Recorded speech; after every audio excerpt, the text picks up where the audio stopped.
Hello and welcome back. Once again, we're here in round 11, just a few more rounds to go until we make that big cut to the top 64. We got a great match coming up. We got a world's competitor on the stage. That's always going to be fun.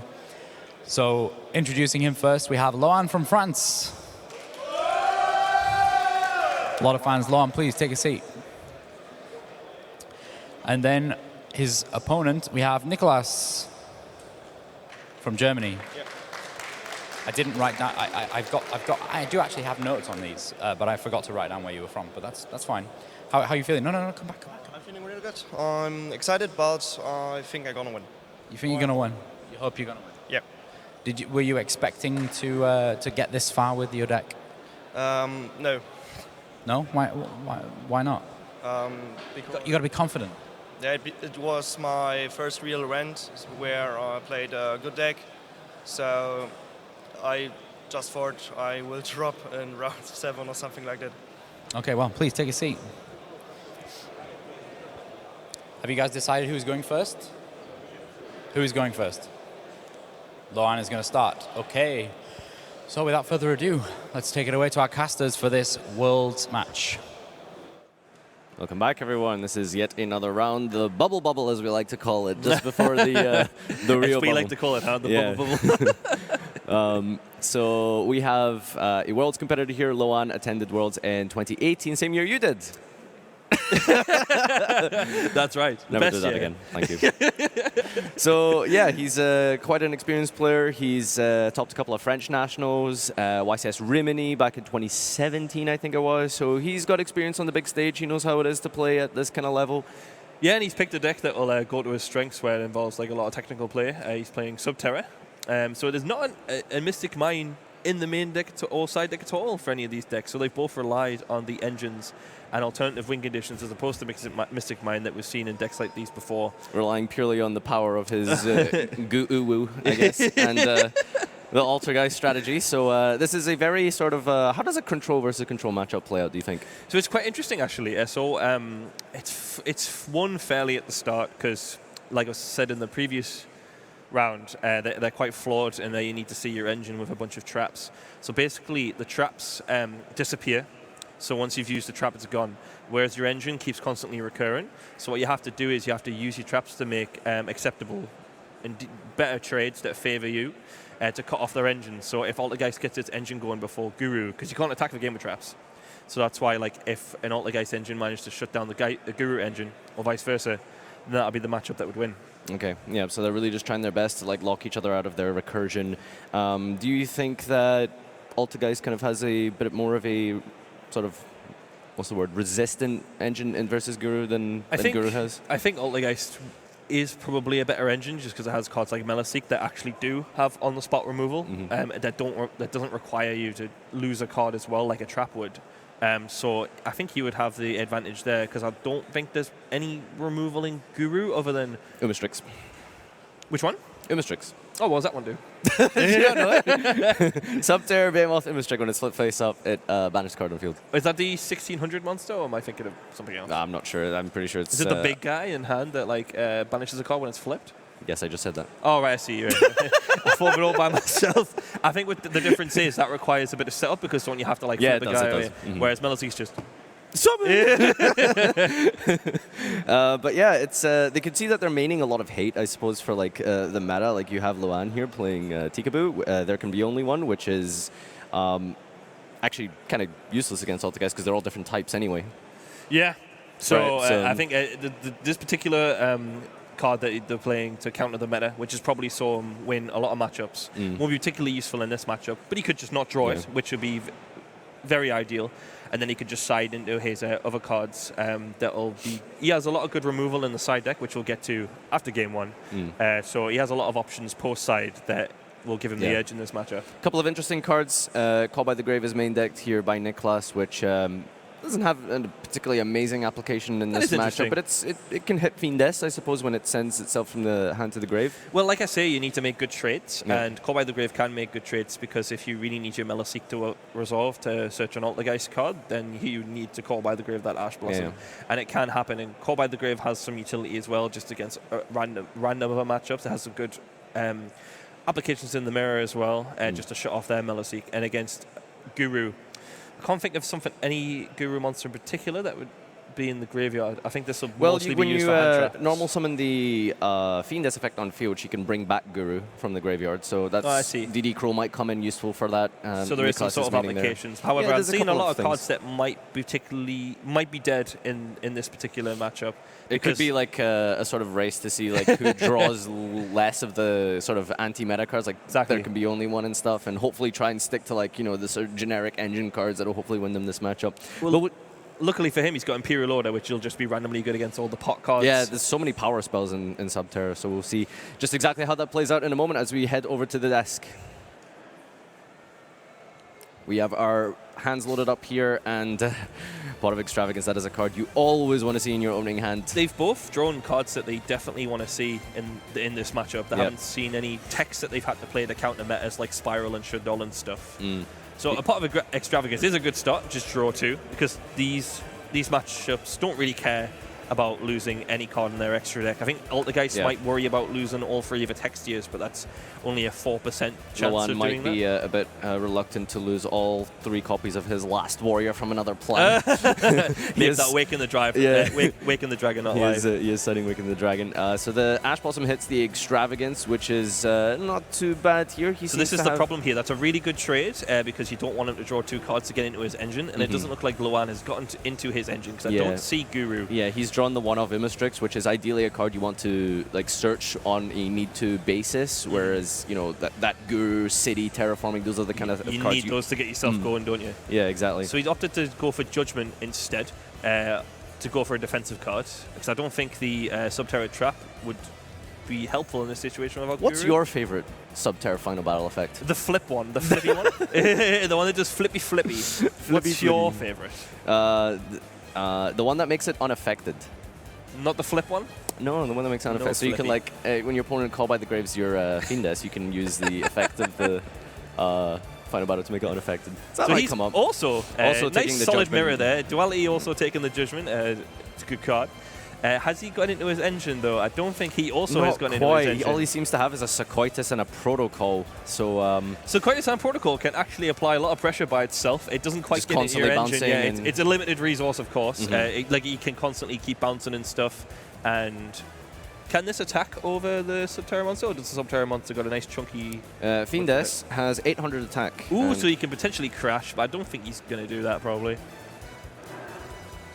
It seems like this is really going to be a case of who can get to their main power engine cards first, like the Meloseek, the Marionetter, and of course the it's Guru. It's a race to get the Guru or Meloseek, from the looks of things. That's a Solemn Strike he's drawn there, a really powerful defensive card, but not exactly what you're trying to pick up so far. I think I would negate the effect of that just to remove a monster on the field. Because, like I say, the monsters are the only cards that can attack for game, and if you can just get rid of the monsters, then all they have is traps, and it really cuts them off.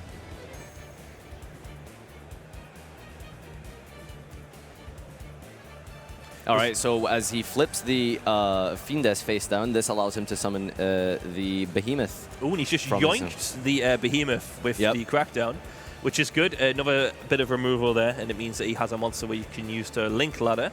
Doesn't quite get into his engine, because the only way to get into his engine with the extra deck is with Hexia, and you need 2 Altergeist monsters for that. So that Subterra monster is probably just going to stay there. And it's a Compulse on the Imagine having a Compulse Yeah. See how you like it. Go back to the hand with you. Compulse is a pretty good card versus something like, I guess, Shadol bouncing back those fusions to the hand, but it's, I'm really surprised he didn't flip Protocol just to bounce a card for free, because he could have just bounced one of his back rows for free and potentially forced him out to flip it.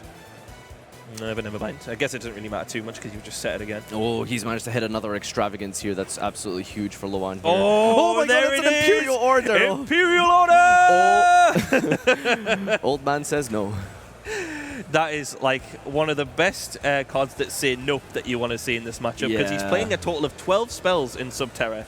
And Hidden City is your main card that you need to get your engine going. He's Judgmented. And we know that he picked up the Judgment. Oh my goodness gracious. We knew that he had that from the turn one with the duality. I don't think That's probably why he had to get it, because he knew that he had the Judgment, so he needed that counter. I don't think that was wise, because he knows he's going to Judgment the Judgment back. And I think what would have been best... You just don't have a choice in that scenario, right? I suppose, yeah. And there's a strike coming down as well on the Cite-Miielle. That's good, because now he's removing all the monsters that he has to even attack with, because they might have all the cards that say nope in the game, but if you don't have monsters that can attack, then you can't win. So Crackdown reads that it's unable to attack or activate its effects, so this Umastrix is going to be sitting on the field not really doing much until we are in a bit of a stalemate Niklas can hopefully get into some kind of a Marionetter or a Malusik, and it seems like he's actually picked up a Conquiri here, which is... He's going to normal the DD Crow and just link into a Link 2 that can attack over it, because he needs to start applying pressure, and he recognizes that. Yeah, absolutely. He's the one who's kind of in a bit of a clock here. And he decides to just go for... Because Loan has nothing, and he can't top deck Hidden City because Imperial Order. So he literally needs to draw Guru. But once he has drawn Guru, he's in a strong spot. He can make Guard Dragon LP. What? It's a dragon!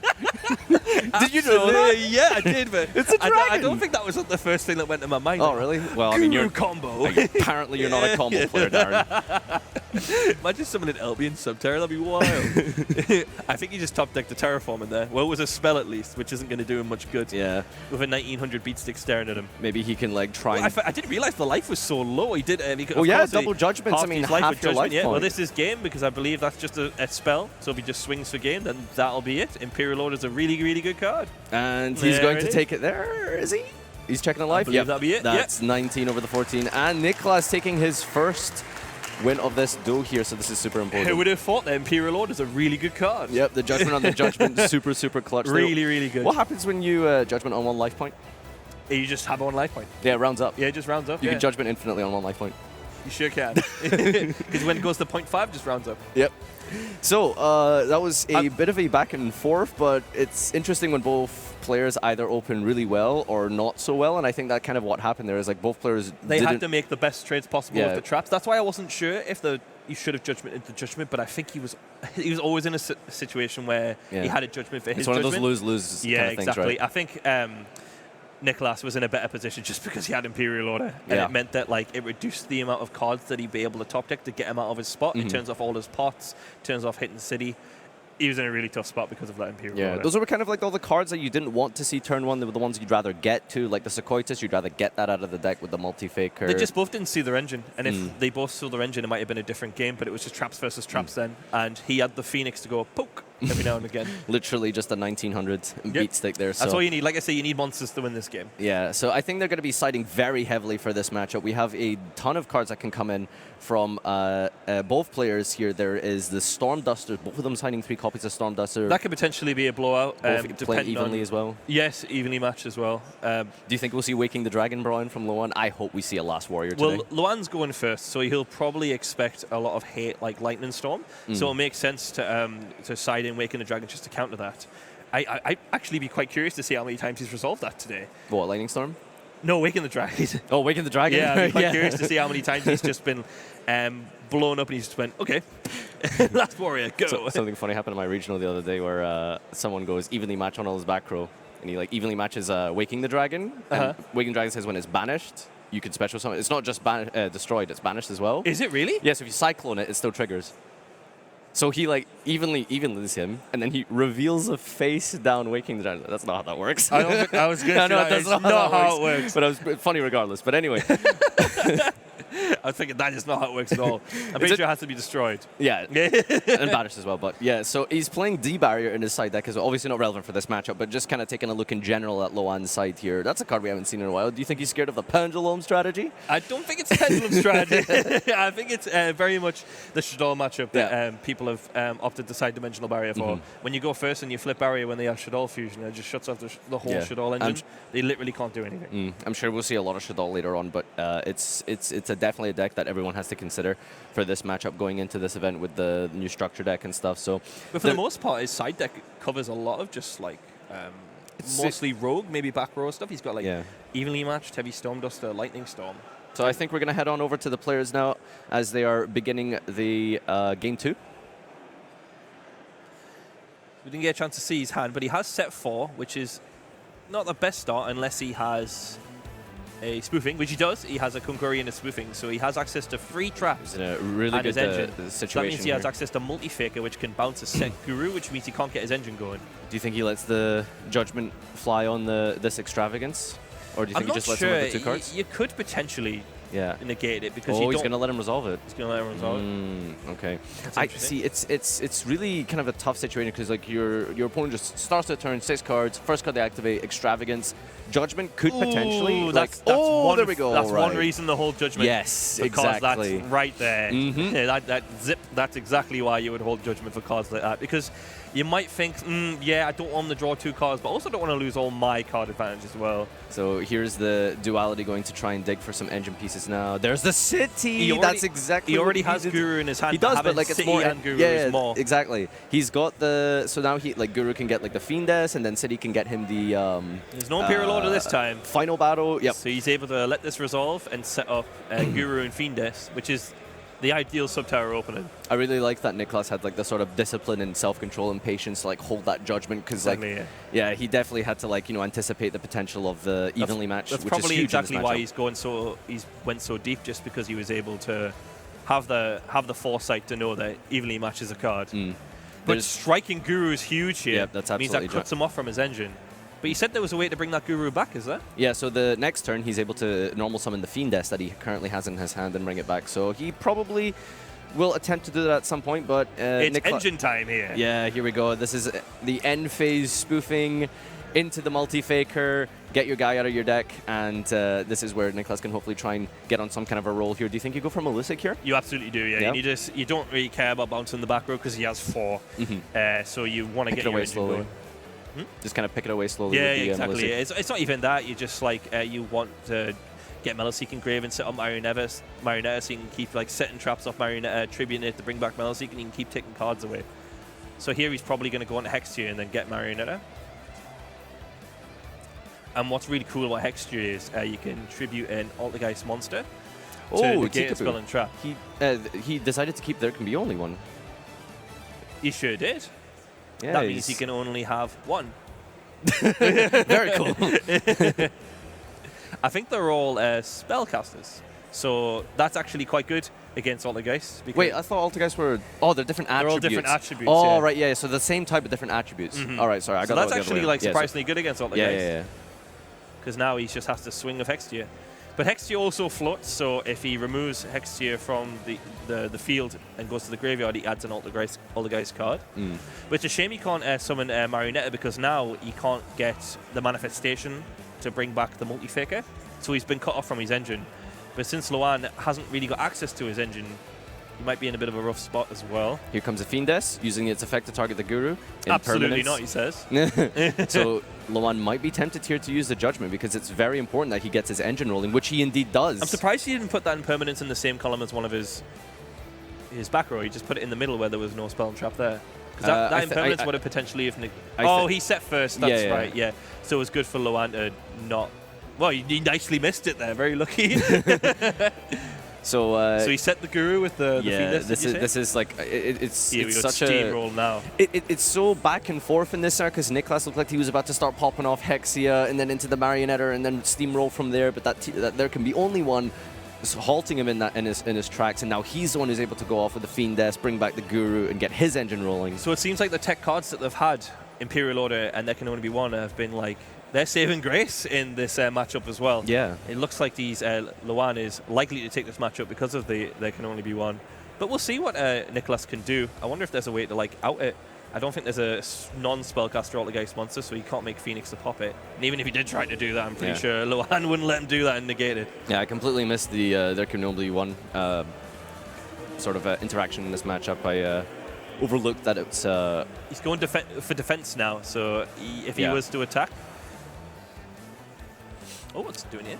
He's tribute setting. That's really nice. Tribute setting the Conquiri. Yeah, so it means he gets the search off the Hexia, and it means he can next turn normal summon the Marionetta to get his engine going again. But still, I'm not massively sure how you out it other than maybe Meloseek. So I think he's thinking Marionetta just to set manifestation. Marionetta that somehow was removed from the field, and then he manifestations back in Melisy to try and remove the second. Oh, he's just decided. Oh, he's just going to scoop it up. Okay. There comes a point in when a control matchup versus a control matchup that you have to recognize that they're just too far ahead in tempo, because there's only so much that the control that can do to take away the resources and stuff. So he just realized, nah, he's too far ahead. I have to go to game 3. Plus, the games can get really grindy, and even though he has 26 minutes left, which is a lot of time, it can still take 26 minutes to win a game. Yeah, I can really appreciate Niklas's sort of discipline here, understanding that sometimes it's not worth to try and, grind out a game that you maybe will win and then have to deal with time later on. So it's better to maybe just scoop it up, go to game 3, you're going first, you have the advantage in that scenario. Or maybe he could decide to counter side and go second despite that. These are the kind of interesting mind games. That? I think he decided to go second. I didn't notice that until just after, because he set 4 past, didn't he? That is true. Yeah, That's Loan crazy, did that. Yeah, so Loan lost game 1 and he made Niklas start. So I guess he valued his going second cards as more of a blowout against him. Yeah, than to do setup. It's the going second cards and also that extra card advantage when you draw 6 instead of 5 for a turn is super important in such a very sort of tempo-based technical play kind of matchup where you have to get those value trades, and that card advantage is super important. Exactly. But we'll see what Niklas's philosophy is if he wants to start or go second. Personally, in a control matchup, I value going first so highly. Yeah. I definitely just want to begin. I just want to get set up, because the less traps that you have to deal with, the less brain power you have to use. Ouchie. Because it involves a lot of thinking, having to use the card at the right time, because one poor mistake and you go down a card can just really, really mess up the rest of the game. But I think Niklas has chose to start here, and Loan decided in Waking the Dragon. No. I think what happened is that Niklas let Loan go first, and I think he chose to pass, I believe. I don't think so. He's activated Extravagance and he's drawing 2 cards. It's just the way he motioned there with his body language. He went I think he just said, yeah, that's fine. Okay, right, sure. He's letting it resolve. He doesn't have any way to defend himself. He has drawn Guru and Hidden City, so he's got the ideal combo. But Niklas has Imperial Order again. And Secret Village. And Secret Village. Yeah. The girls say no. Solemn Strike being taken over here, and he's probably going to try and... I mean, he seems like to be in a really good position. He's got the Marionetter with the Secret Village. He doesn't quite have his engine, because Marionetter isn't a real starter card. No. But he has 2 Altergeist monsters, so it means that he can normal Marionetter, get Protocol, and if Marionetter sticks on the board, he can normal Sulcitis to get into Hextian, and that gets into your engine. Right, okay. But he might not need to get into his engine with Secret Village Imperial Order. Yeah, Secret Village is probably going to be very clutch in this scenario. Because it means not only does he have to out the Secret Village, he then has to out Imperial Order, which is crazy. Yeah, that's a lot to deal with, and because Loan is going second here, that Judgment isn't probably going to be able to stop. And he has Judgment. If you were to handpick a hand, it doesn't lose evenly match any outs to your... No, it's Loan who's got the Judgment. Oh, sorry. It's a Solemn Strike that yeah, Niklas it's a Solemn Strike he picked up with the Duality. That's still good, because that can get the... Ooh, Lightning Storm. Ooh, that's which he huge. cannot activate right now, because there's a Secret Village on the field. Oh, yeah, of course. Oh, Lightning Storm. Oh, attacks over the... oh, no, they crash. They okay, both have this is 1600, huge. so Do you now, think, now you go for he's Lightning kept the Storm. Imperial Order in his hand. Oh, did he keep it in his hand? Yes. Oh, my goodness. No. Why did he keep it in his hand? I have no idea. Maybe he was playing around evenly matched, but it's still, no, you have... Oh, that's huge. You have to just take the risk. Oh, they're doing a little rewind here. Yeah, so he's unable to banish the Gurda because he's activated a spell under the Secret Village. He cannot activate a spell since he doesn't control any spellcasters. Yeah, but that is a huge error on Niklas's part. I know that evenly match is a scary card, but sometimes you just have to just bear with it. You have to take it on the chin. And you've still got Imperial Order as well. That is such a big, massive swing there with the Lightning Storm. Wow. That's such a... He's revealed a heavy Storm Duster off the Pot of Duality, so it doesn't seem like there's any way back now from Niklas. It looks like Luan is snowballing, and it seems like he's going to gain too much momentum here. This could have all been avoided as well if he just set the Imperial Order, but the evenly match was just too scary. So the Secret Village was able to prevent the Lightning Storm from coming down. However, all he had to do was normal summon the Guru, crash, remove his spellcaster, and now you'll find that because Niklas doesn't have a spellcaster, he's the one who's locked under Secret Village. And he chooses to Dust Storm the Secret Village here. Do you think maybe you should have just took the 1-for-1 on that Judgment in the end phase? Because it locks him down, so he's not able to top deck into Extravagance or Duality. No, Duster in the end phase made sense because it meant that he's worried that he might have had Faker. So he wants to cut him off from his engine. If you cut off all the guys from their traps, No, but what I'm saying is you keep the village on the field. You only hit the back row. He didn't. It was blown up from lightning storm. Yes. Yes. Yes. Sorry. Very correct. It looks like there's. I don't want to be. He's going to need like a real heart of the card I solution don't want to be here. negative, but it looks like there's probably no way back see here. if He did top Meliseek, which lets him get into his engine, but that Meliseek is never attacking direct. I don't think. Fiendes in hand, judgment on the field. It's so tough for Niklas to come back from this. Guru can also just set it, right? Set what? The Meliseek. Yep. Because it comes with the quick effect with Hidden City on the field. The thing is, Hidden City isn't what's it called? Technically a Subterra card. I think Guru needs another Subterra card on the field. Yeah, but what he can do is use the effect of Hidden City to negate an attack. Which is also just as good. Yep. And down they go. And now he's able to use the Bukumin effect of Guru. But it might have been good for him to... He played around the Heavy Storm Duster nicely by just holding the trap in his hand. So it means that he has some way of defense. Oh my god, he's steamrolling now. He just picked up that there can be only one. There's too much momentum here. I feel so bad for Niklas. I think like if he just kept that order on the field and not really feared the evenly match, he might have been able to... But again, we talk about this all the time. Like, if you do one thing, you lose to another. Yeah, I know. Unfortunately, in this specific scenario, he chose to not lose the evenly match, but lose to Lightning Storm. And that was it. Hindsight is indeed 2020, so... Like as you said, you have to play around the most realistic sort of scenario. Exactly. I personally would have just went, you better have it. Yeah. Set that Imperial order. Sometimes you just kind of have to, call your opponent's bluff. Like, you gotta have it. You gotta have it. You gotta have it. And he had it. That's a T set there, and not playing around with Mech Knight Blue Sky. I see. Yeah. Not quite your average tech in Mech Knights. Now he only has 4/8, and I think the set is just a Sulcoitus, which Guru can attack over fairly comfortably. So you can see here, Subterra sometimes has to take it, even though you're in steamrolling such a powerful position like this, when you're you still require 3 turns or something to finish your opponent off, which is kind of the risk you take when you play this, because even though you might be in a commanding position, sometimes you risk your opponent getting a clutch top deck. Obviously not here, because there can be only one judgment. It's really hard to come back from it. It can't OTK, but it doesn't matter. Sky Striker couldn't OTK, but it doesn't matter as long as you control the matchup really well and just cut off your opponent from resources and just let them watch you just gain so much card advantage while you just draw into nothing. Yeah, I think even if you do draw into something, you have set up to remove it and deal with it. So Loan will feel very comfortable here. He's super comfortable. He's occupying almost every zone on the field now, and he's just steamrolling ahead. I think really the only realistic way for a striker to OTK is back when you were playing the Seka striker version. Of course, yes. To draw 2 cards. Very good. I'm sorry. And is the card that he set, is that Subterra Nemesis Archer? Has that been putting cards back into the deck? Yes, it's do you remember the Lightsword and Jane, I want to say? Yes. Yeah, it's attack defense position monster, shuffles it away. I think that's what Archer does. It shuffles away face downs. Yes, good old Jane. Yes. A tech in many decks. I'm still waiting for the days so we can see a Nobleman of Crossout come down on a Guru player. Banish them all. That'd be a nightmare. Well, that Waking the Dragon's just sitting there.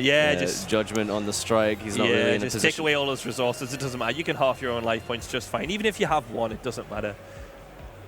You'll just stay on 1. Fun facts from the DM Zone. And that's it. It looks like the big difference there was just not setting the Imperial Order. It wouldn't have necessarily won him the game, but it definitely would have not lost him the game.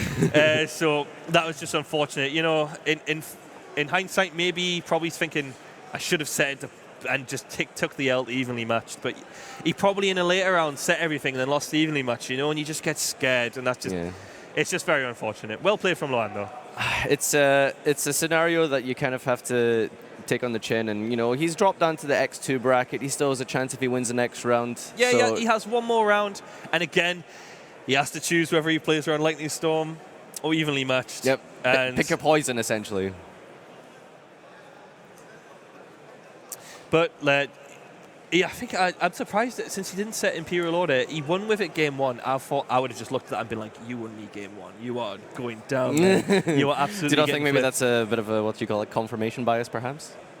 sometimes that can happen in Yu-Gi-Oh! Like you do really well with one You deck. do things in the moment, Yeah. right? And I think that's a lot of reasons why people have failed in Top Cup, because they play differently because they're scared. Like they're scared. Like maybe on feature you might have thought, I don't want to look like a fool and lose the evening match, which is something I've done myself. Yeah. And I think many people have done. And like you can play a little bit differently because you don't want to just make a mistake. And like not wanting to make a mistake can force you to make a mistake. And I think that's what happened here, which is a shame. And it might not even be arguably be a mistake, Yeah, he just that's the unfortunately thing. lost to those combination of cards. Yep. So Niklas is now literally on the bubble at this point. I'm sure you've been on the bubble many times. How does it feel? Like what are you? It's like? a yikes. Yep. It can feel great, but you've got to keep composed because like it's still a topping record. Not everybody is gonna like top comfortably. It'd be nice to just EXO and then just top undefeated. But it's unrealistic because you can't win every match in Yu-Gi-Oh! And you have to accept, and sometimes you build a deck knowing that you are going to go X2 in Swiss. Yeah, you just have to accept sometimes you'll break, sometimes your opponent will rip the right card. Exactly, you can't, like, you're playing a deck that isn't as powerful, and sometimes you can just get like absolutely bodied by a really powerful deck, and you accept that.